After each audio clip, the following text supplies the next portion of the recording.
Reporter संगड़ Mahmud कायम खानी की रिपोर्ट मुताबिक आईजी साहब सिंह जी हिदायतन ते पुलिस स्टेशन के inspection SSP Sanghar sub division Shahdadpur जी पुलिस स्टेशन शहदादपुर सरहाड़े लुंडू ऐं दरिया खान रिंद जो दौरो कियो, रिकॉर्ड चेक कियो, इमारतुनि जी हालत जो जाइज़ो, सफ़ाई सुथराई ऐं रंग रोगन जी हिदायत कई, केसनि जी मेरिट ते जांच करण ऐं अवामी मसला हल करण ते ख़ासि ध्यान ॾियण जी हिदायत, प्रॉपर्टी में बीठल मुख़्तलिफ़ गाॾियुनि जी बहितर ख़्याल रखण लाइ हिदायतूं।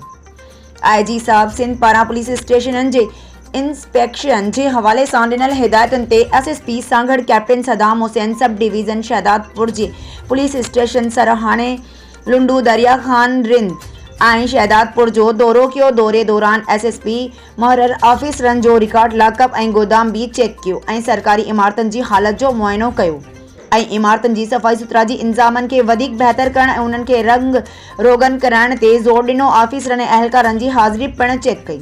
एसएसपी ड्यूटी ते मौजूद जवाननि सां मुलाक़ात कई ऐं खेनि ड्यूटी ईमानदारी ऐं फ़र्ज़ शिनासी सां अंजाम ॾियण जी हिदायत कई।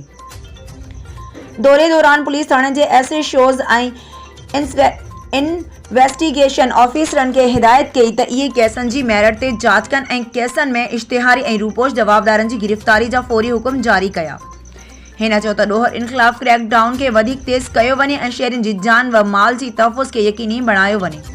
चोरी फुर ऐं ॿियनि ॾोहनि जो फ़ौरी तौर ते केस दाख़िल कयो वञे ऐं मंशियात फ़रोशनि ख़िलाफ़ घेरो तंग कयो वञे। दौरे दौरान एसडीपीओ शहदादपुर इम्तियाज़ अली डोमकी ऐं रेडर पिणु एसएसपी सां गॾु हुआ।